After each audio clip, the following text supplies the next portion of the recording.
Welcome to Liu Multiphysics Lecture Series.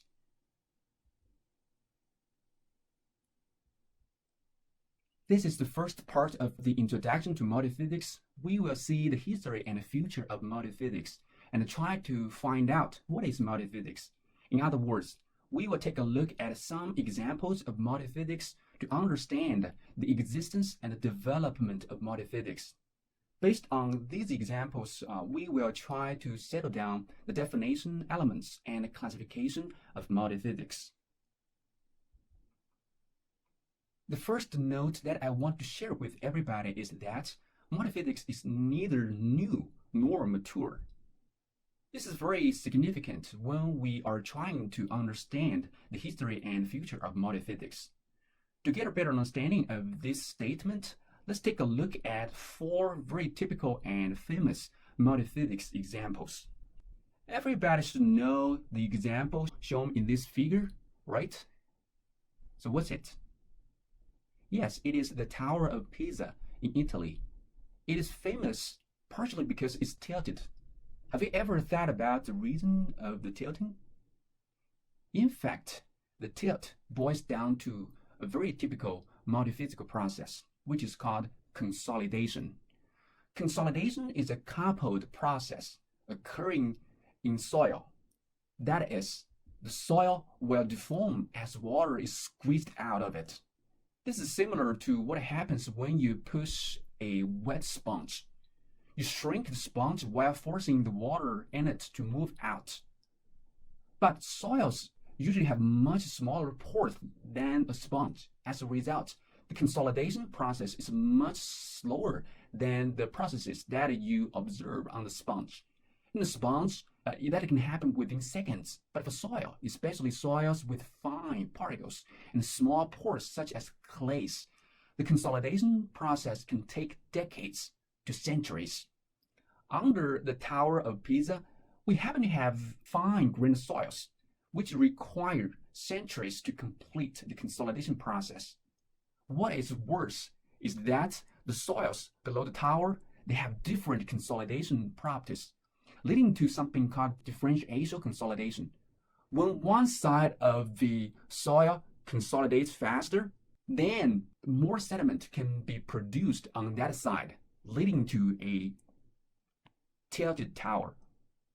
And the tilt will continue without humans' interference. The construction of this tower started in 900. So you can see that this live multiphysics experiment has been around for over 1,000 years and is still continuing.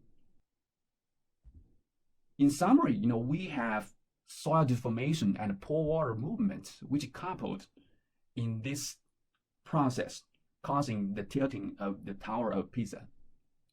In conclusion, multiphysics as phenomena has been around for thousands of or even millions of years. Some were born with the universe, while many others were created by human beings.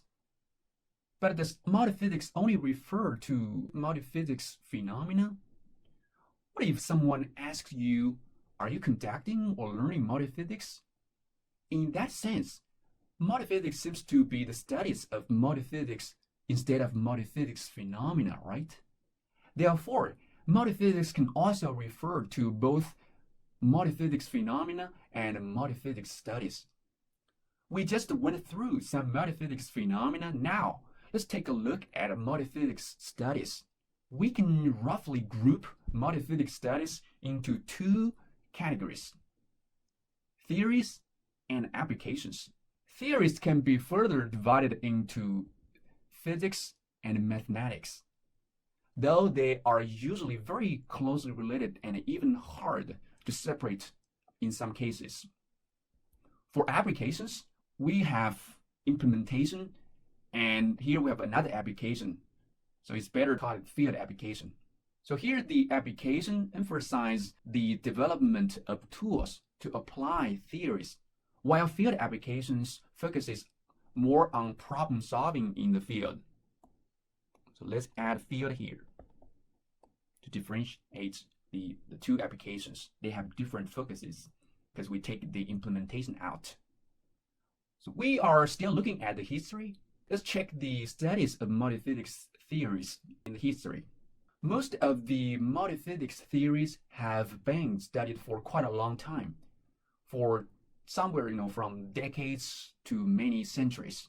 Though the word multiphysics is relatively new, which has been around for about like 2 decades. For example, the soil consolidation theory that we mentioned in the example of Tower of Pisa were first studied in 1920s. That's the time when there was a high demand of constructing buildings and roads with high loading on relatively soft soils. Another example is the computational fluid dynamics has been studied since the 1820s.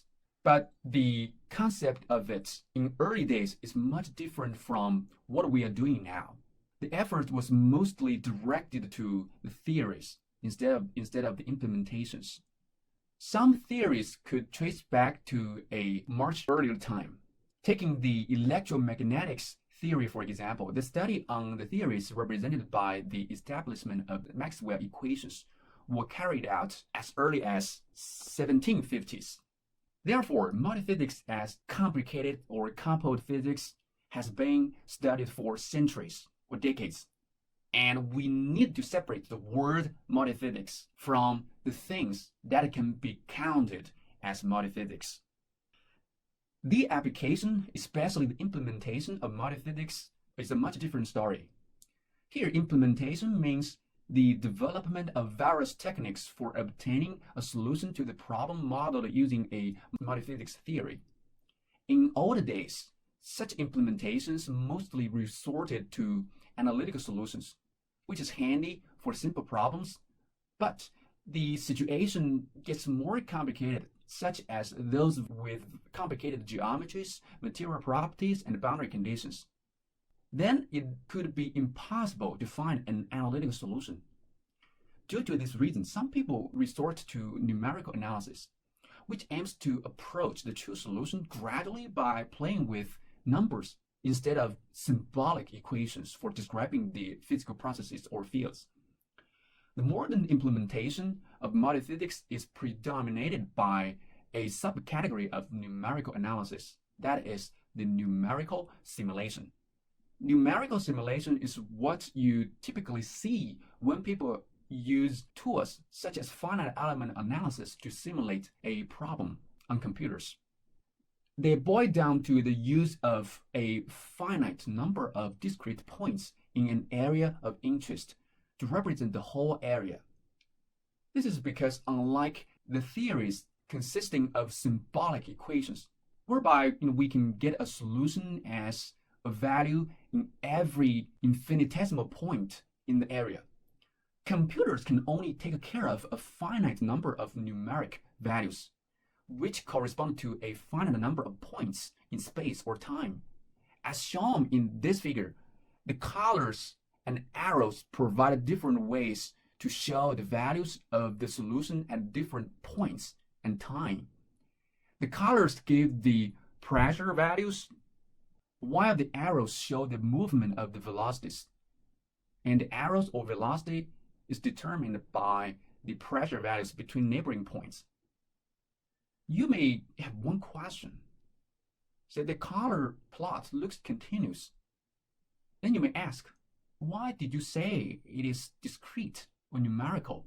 Because what I see here is continuous color. The reason is that usually the solution that we obtain is discrete. For example, as a 2D array or matrix of numbers for the pressures in the above area or region. The larger the array, the denser the grid points with predicted pressure values, and the more accurate the results are. But for result visualization purpose, we usually use interpolation so that pressure values can be obtained everywhere at any point. So that's why you see a continuous color plot here. That's just a visualization thing, not what the solution that we get from the numerical simulation directly. Computer simulation that can obtain such results started in 1950s because they heavily rely on computers. And we know that computers emerged in 1950s. But there are a few exceptions. Even before computers were born, researchers also resorted to hand calculations for the idea of numerical simulation, such as those with the use of the finite difference method for the computational fluid dynamics applications in 1920s. The problem is that the development of such techniques was very slow due to the low efficiency in hand calculation for big arrays or matrices. I still remember when I was in college, I once inverted a 4x4 matrix myself. It took me one whole night and no success. So you can see what the efficiency looks like. In summary, the implementation of multiphysics is newer than the development of the multiphysics theories due to the dependence on computing power in the implementation of multiphysics theories. Let's take a look at the present or the modern lives and see how multiphysics goes. A comment that I wanted to make here first is that multiphysics is everywhere, but more ubiquitous than what you can possibly think of. If you take a look at this figure, it gives out a very good example. Most people have a smartphone these days. Can you imagine that every time that you use it will involve very complicated multiphysical processes? Let's say you wanted to text a message or visit a website. Then you will tap on the screen of the phone. In fact, you will not touch the LCD or liquid crystal display directly. There's one thing above the LCD called screen digitizer, which is a piece of glass with special materials and circuits on it. You put your fingers on it, no matter the digitizer is a capacitive or resistive type, you will generate voltages and electrical currents. Those belong to electricity. And if we use a multiphysics term, would be called the electrical field.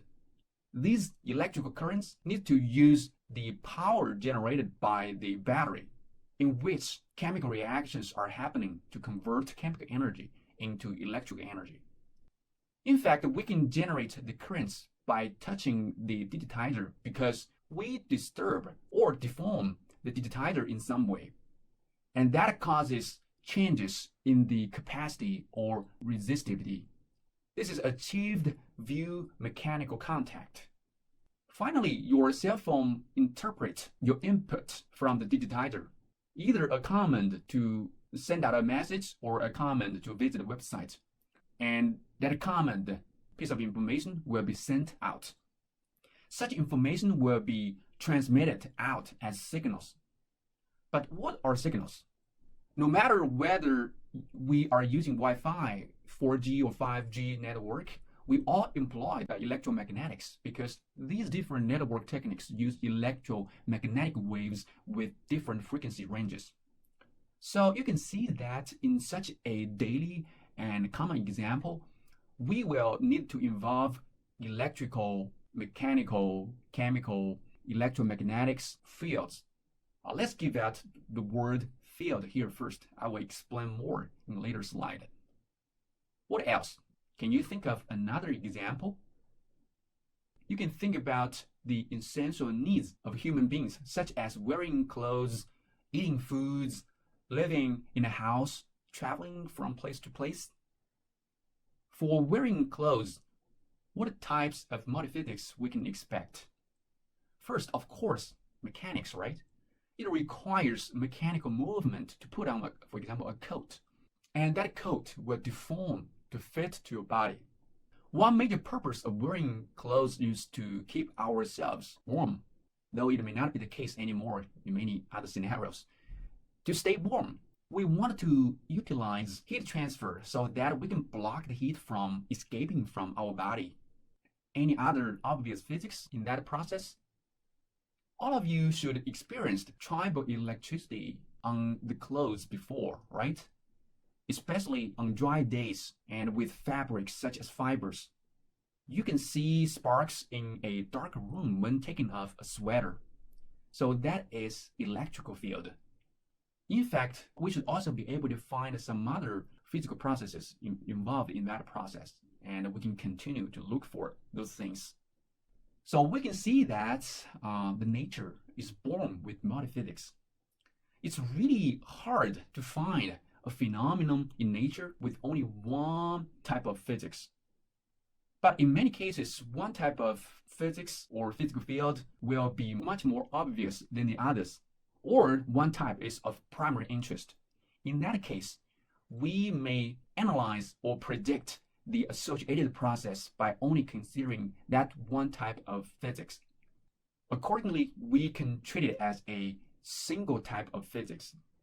But we need to keep in mind that there are some secondary types of physics which may become primary as we make some changes, for example, to the environment in which the phenomenon is occurring. I will stop here for talking about multiphysics in daily life, but I want you guys to think about other examples, such as those that I just mentioned, such as eating, housing, and traveling, to see if you can figure out the unique physics or physical mechanisms in those processes. Based on a more and more clear recognition that multiphysics is everywhere in modern lives, multiphysics has become the cutting edge of research. Multiphysics is studied in many different disciplines in science and engineering. For example, in civil engineering, we care about the stress and strain in structures, the movement of contaminants in soils, and the water movement in water resources.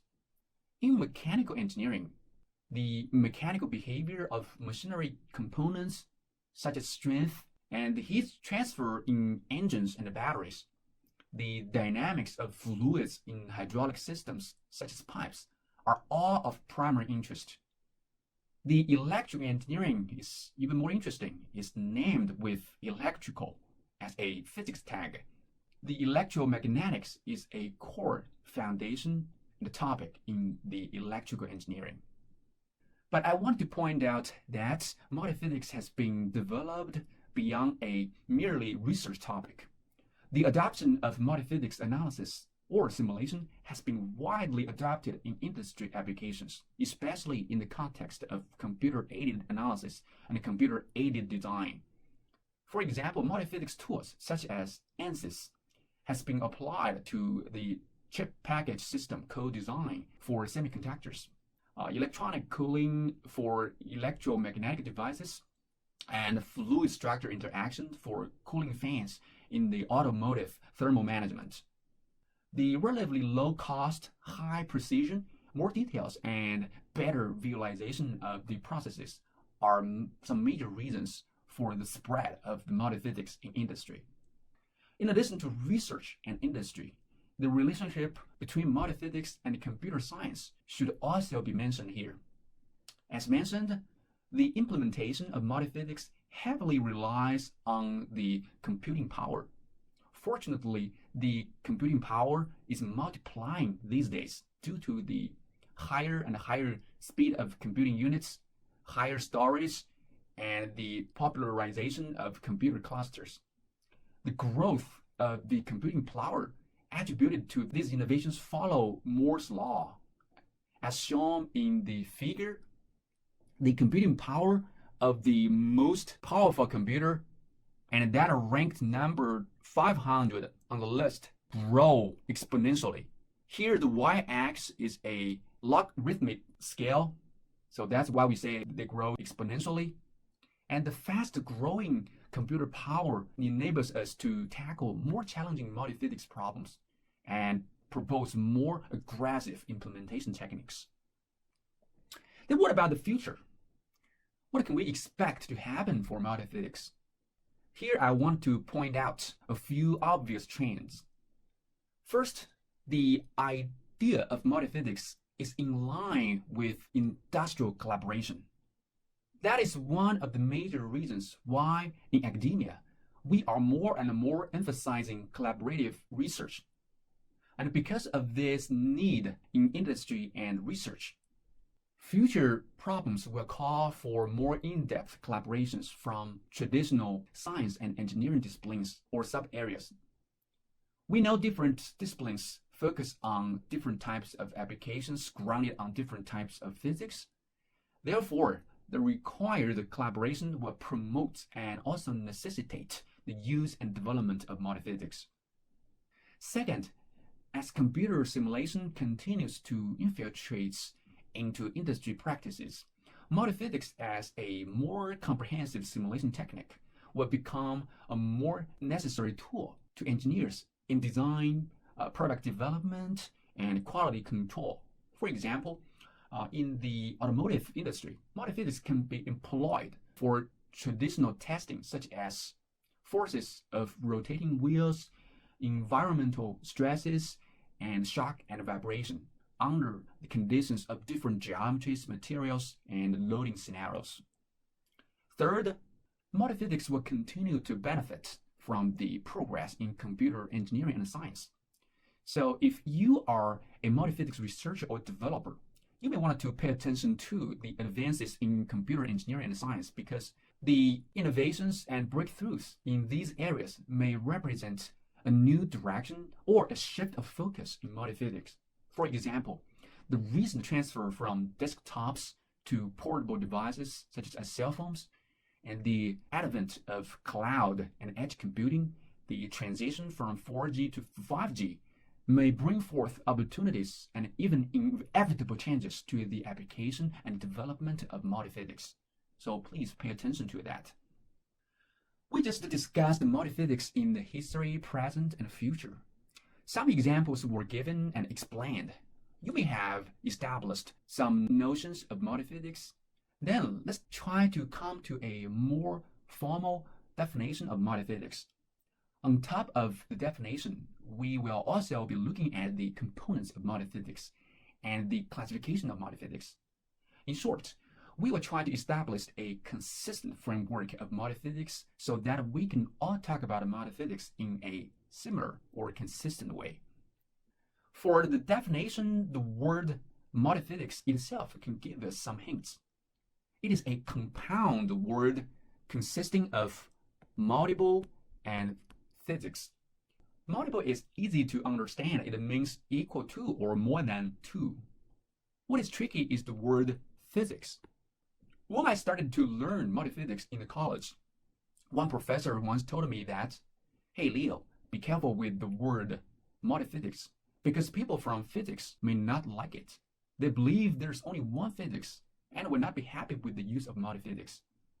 One reason that this professor made this kind of comment is that the word multiphysics was not that widely accepted at that time. But the comment made me think about the meaning of physics in multiphysics. And my explanation of physics in multiphysics is that physics here means a physical field, which is a physical state variable varying with space coordinates and or time according to physical laws for its evolution or equilibrium. Such physical state variables could be things such as temperature, velocity, density, pressure, and so on. You can see 2 fields in the 2 figures on this slide. On the left, you can see a distribution of temperature across the United States. That's a spatial distribution of the temperature. We know that there will be a temperature at every space coordinate or locations in daily language in this shown domain or geographical regions of the US. The temperatures will vary according to physical laws. We did not know the laws yet, but I think most of us should agree on this viewpoint after finishing high school physics. Therefore, according to the definition, we can tell that this is a physical field. If the temperature does not vary with time, then the field is in equilibrium, or it can be called a equilibrium or time independent field. Then we only talk about state or distribution instead of process. But we know the above example for the air temperature is not that case. The temperature varies with time, so it is time dependent. Typical problems for such a field is usually the prediction of a state at a specific time point, or the prediction of a process consisting of a series of states between two different times. In the former case, we know boundary conditions and need to figure out the spatial distribution, and in the latter case, we usually know the initial condition and boundary conditions and need to predict the following states and the distributions in the time x. On the right, you can see another field. It is the velocity of water in Lake Superior. You can reach the conclusion that this is a physical field by assessing it using the definition and the procedure that we just went through for the example on the left. But you may still be able to observe some differences. One obvious difference is that the state variable velocity in the right example is different from the temperature on the left. The temperature can be described using one number, while velocity have several different components along different directions. Or if we say this in a daily language, it has both a magnitude and a direction. As a result, we need more than one number to describe the velocity. In the later lectures, you will see that this difference is caused by the fact that the temperature is a scalar, while the velocity is a vector. You may ask, could things be more complicated? Unfortunately, the answer is yes. A scalar is a zeroth order tensor, a vector is a first order tensor, but we still have higher order tensors which needs to be represented by an array or a matrix of numbers whose dimensions could be equal to or even higher than 2. And if those variables serve as the state variable of a field, then we know that the situation will be much more complicated. With the above understanding of physics, let's take a look at the definition of multiphysics. One fact that is not difficult to realize is that there's no consensus on the definition of multiphysics. Multiple different definitions can be found in the literature. And in order to reach a definition ourselves, let's first study a few typical definitions. The first definition comes from a Wikipedia page. According to this definition, multiphysics treats simulations that involve multiple physical models or multiple simultaneous physical phenomena. So you can see that this definition emphasizes keywords like multiple, models, and phenomena. The definition gives out a relatively wide scope for multiphysics. In the second definition, given by Console, it's a very popular multiphysics software package. Multiphysics is defined as multiphysics treats simulations that involve multiple physical models or multiple simultaneous physical phenomena. So you can see that definition 2 narrows the scope of definition 1 to physical phenomena and the materials associated with them. The key word model is removed. Alternatively, the coupling between physical phenomena of different types or the properties is emphasized as an essential characteristic. Also, the study of the multiphysics is emphasized.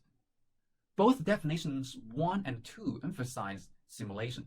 Therefore, the theories such as the classical Navier-Stokes equations and Maxwell's equations are not emphasized or even can be excluded if simulation is a must-do.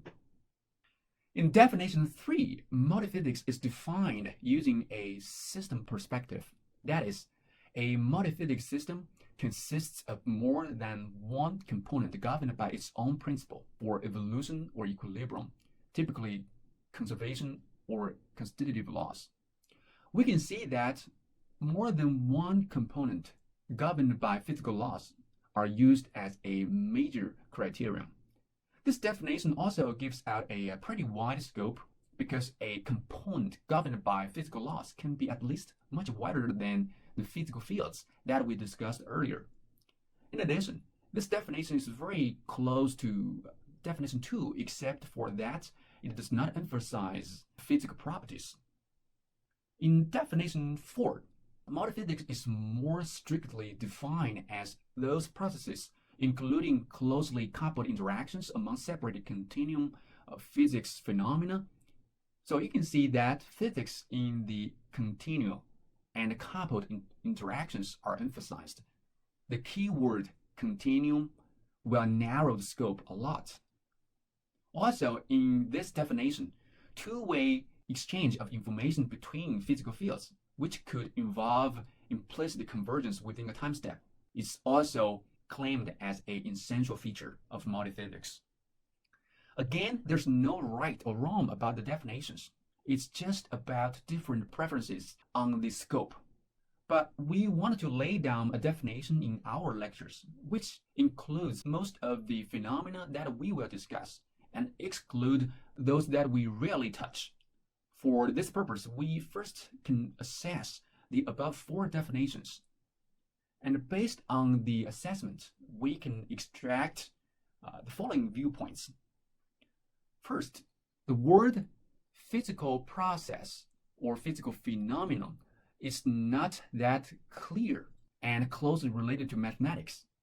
So we need something that is better defined and can be connected to math better.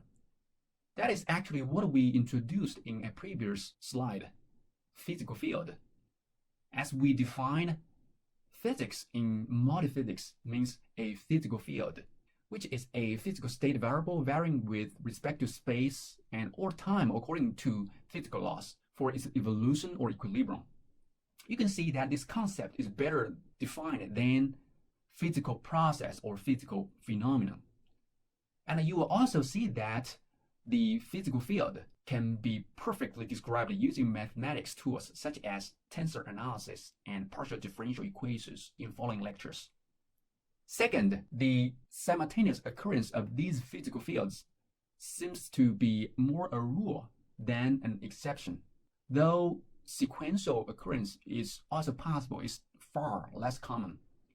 Third, the multi-model definition will be abandoned to differentiate this topic from multi-scale and multi-level problems.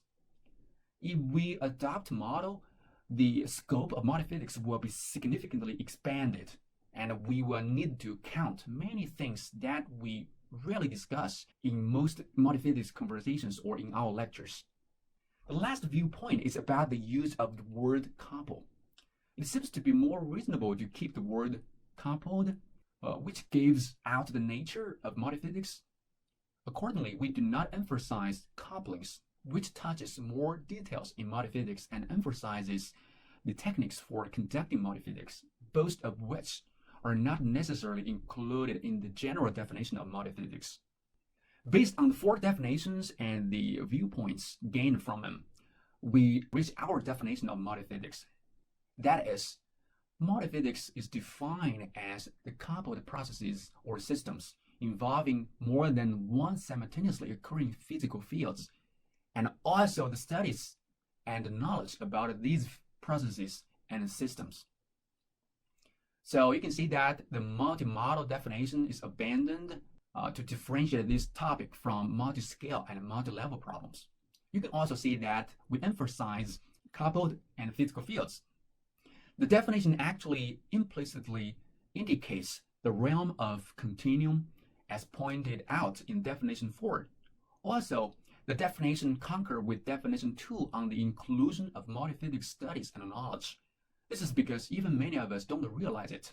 It's very common that we use multiphysics to refer to the studies of multiphysics. Let's see a few examples to better understand the definition. Objects moving due to Newton's second law will be viewed as an example of physical field, as long as velocity can be calculated at every point of the domain. If we have some other fields involved, such as heat transfer, then we can count it as multiphysics. However, if we are talking about a star cluster that revolves Newtonian gravitational interactions or molecular dynamics, which is built upon Newton's second law, those are not multiphysics according to definitions because they are discrete systems. We don't have a state variable at every point. We don't have a physical field. From a mathematical perspective, systems consisting of partial differential equations, especially second-order partial differential equations of multiple types, such as elliptic, parabolic, elliptic, hyperbolic, or parabolic, hyperbolic. can be classified as multiphysics because each of the classical second-order PDE types they possibly represent a different type of physical process.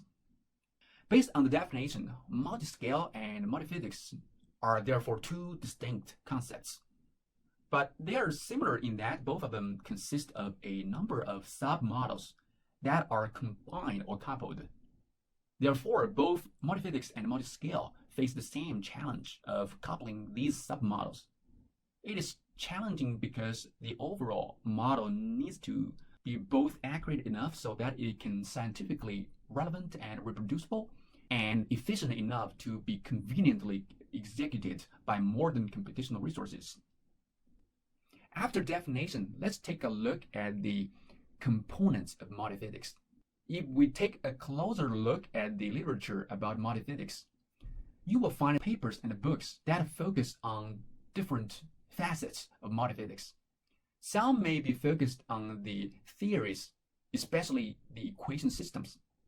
Methods such as tensor analysis and partial differential equations were not proposed specifically for multiphysics, but they turned out to be very essential and handy tools for describing multiphysics. Some publications may be devoted to the physical mechanisms governing various physical fields and explain how different fields are coupled. Also, material properties that characterize such couplings may be extensively discussed. Some literature is intended for applications and thus has a focus on the field conditions, practices, and effects on the outcomes. Some other documents are used to summarize different techniques that can better implement multiphysics, such as better numerical analysis methods. So you can see that this category of the literature will correspond to the categories of multiphysics studies that we mentioned before. That is, mathematics and physics in theories and implementations and field applications for application. Here we separate implementation from application to emphasize the numerical analysis, especially numerical simulation techniques for multiphysics. Therefore, for the components of multiphysics, we can say that multiphysics is an art of math, physics, engineering application, and numerical analysis. To understand this, we can draw an analogy between multiphysics and the working environment, for example, an office. In an office, math is like the language that we use to communicate with our colleagues in the office. And physics is like the rules that everybody needs to follow to run the office. Application is like tasks or projects that we need to work on. And implementation is more like tools that we use to finish the tasks and objectives, such as computers, furniture, and stationery. If multiphysics is a Rubik cube as shown in the figure, then math, physics, and field applications are actually different phases of it. Depending on your angle, your position, your purpose, you may see different phases of this cube. But you will need to have all of them in order to play with the cube of multiphysics. Next, let's see how multiphysics can be classified. This is in fact another thing that can confuse or discourage a lot of multiphysics learners. This is because there's no consistent framework or consensus on the classification of multiphysics. Let's show two typical classifications that you can easily find online. The first was proposed by COMSOL. You can see in this classification, multiphysics has different categories or types, like electromagnetic fields, heat transfer, structural mechanics, acoustics, fluid flow, chemical reactions, and one thing called user-defined equations that can describe any other category of multiphysics that is not included in this classification. In the figure, I would say this classification was proposed mostly from an application perspective. It groups multiphysics applications based on the user groups from different application areas. It's very clear for multiphysics users who can easily find the types of multiphysics that they want. In COMSOL, these different groups are called modules. In each module, typical types of multiphysics about the core topic of that module can be found. The other example of classification comes from Adena. The classification still have a strong application flavor, but the different categories are organized in a slightly different way based on the possible connections between different groups. We can see fluid and structure are placed in the center. Thermal and acoustic fluids may couple with the fluid and structure. Electromagnetic and mass transfer are related to fluid directly, while electrical and the pore pressure can be linked to structure.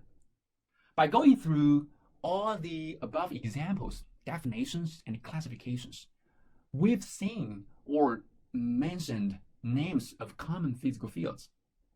Let's take a look at these physical fields separately before we attempt to classify multiphysics. Each physical field is called a monolithic physical field, uniphysics, or single physics. The monolithic physics or physical field that we usually see include heat transfer, pole water movement, concentration field, stress and strain, dynamics, chemical reactions, electrostatics, magnetostatics. So you can see the terms that we put in the parentheses following the names of the physical fields. So what do you think are they? Such as the thermal after heat transfer, the hydro after pole water movement, concentral, diffusal, convectal after concentration, and the mechanical after stress and strain. What are these things? They are pretty much like what you see in this figure. So if you see the figure, we possibly can quickly figure out that we will be talking about cooking. This is because shown in the figures are ingredients for cooking. The things such as thermal, hydro, and mechanical are used to represent monolithic physical fields, which are the ingredients of cooking multiphysics. We sometimes use a compound word like thermal, hydro, mechanical to briefly show the recipe for cooking multiphysics. In fact, the thermal, hydro, which exist as prefixes, roots, and suffixes in the compound words that they make are kind of the birthmarks or tattoos of multiphysics. That's something unique to multiphysics, and thus we need to get used to their use. If we take a look at the monolithic physical fields that were listed on the previous slide, we can, in theory, get 247 different combinations of these different items. Those are the possible types of multiphysics with the given monolithic physical types. But do we really need to look into the 247 of them? The answer is no. It's because multiphysics is not a pure game of combination. That's because many combinations don't show up in nature or in industry applications too much, or they're very rare. So we mostly just focus on the types of multiphysics that we frequently need to deal with or possibly encounter. Here on this slide, I listed the common types of multiphysics. So they are thermomechanics, hydromechanics, thermo-hydromechanics, electrokinetics, electromagnetics, elastodynamics, fluid dynamics, hydrodynamomechanics, thermoelectricity, thermo-electromagnetics. As you can see, I mostly wrote them using the compound words. And an advantage of using such words is that the types of monolithic physics involved can be clearly seen from the name. Or I intentionally put hyphens between different components in the compound words. And you may see, the use of hyphens in the compound words in some literature, and in some other literature, people will remove them. We know monolithic physical fields, and we also see common types of multiphysics. The next question is how to move from monolithic physics to multiphysics. As commented in a 2013 article, establishing multiphysics based on monolithic physics is not a 1 + 1 = 2 game. In theory, there are two different approaches to move from monolithic physics to multiphysics. One is bottom-up and the other one is top-down. The bottom-up strategy is adopted in most multiphysics studies. We briefly identify the primary monolithic physical fields that we need to consider. Next, we just need to figure out the couplings. both in physics and math, and then use the couplings as a glue to build up the multiphysics with the involved monolithic physics. In the example shown on the left, in order to build a thermal hydromechanical model, we start from thermal, hydraulic, and mechanical fields and integrate them with the couplings. The other strategy is go top-down. If we happen to have a multiphysics theoretic framework such as non-isothermal poroelasticity, we can derive a theory or a model for another type of multiphysics that only include part of the physical fields involved in non-isothermal poroelasticity, such as thermomechanics of power materials and isothermal poroelasticity. But the use of the second strategy is not that common. So you can see that the couplings are very significant in building up multiphysics. In the figure, I gave out a schematic of a thermal hydromechanical framework for freezing soils. You can see that there are three physical fields.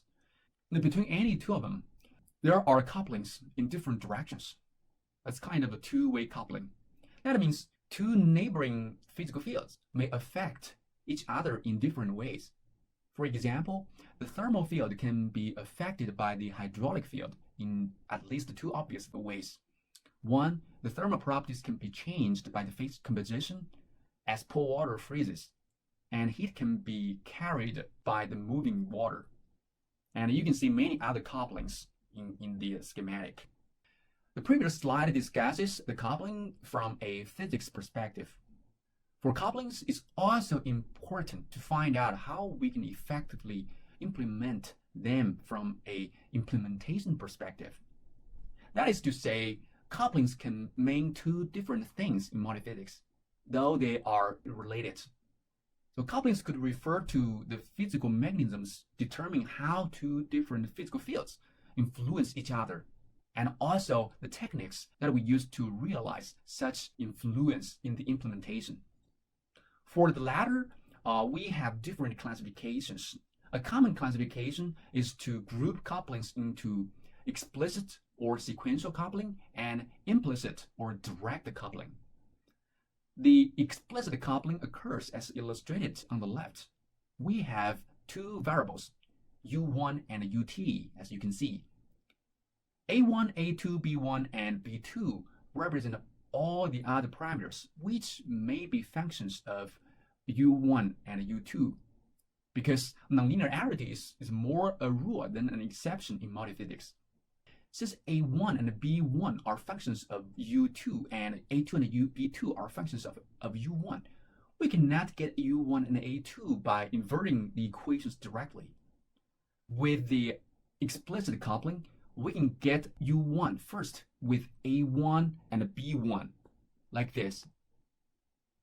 And a1 and b1 here calculated with assumed values of u2. That's kind of from the previous step. After a1 is obtained, we plug in a1 into a2 and b2 to update their values. Then the new a2 and b2 will be used to calculate u2. And u2 can be used to obtain the new a1 and b1. This process will be repeated until the updates on a1 and u1 and u2 is very small, say less than a predefined tolerance. In that case, we believe we approach the true solution enough.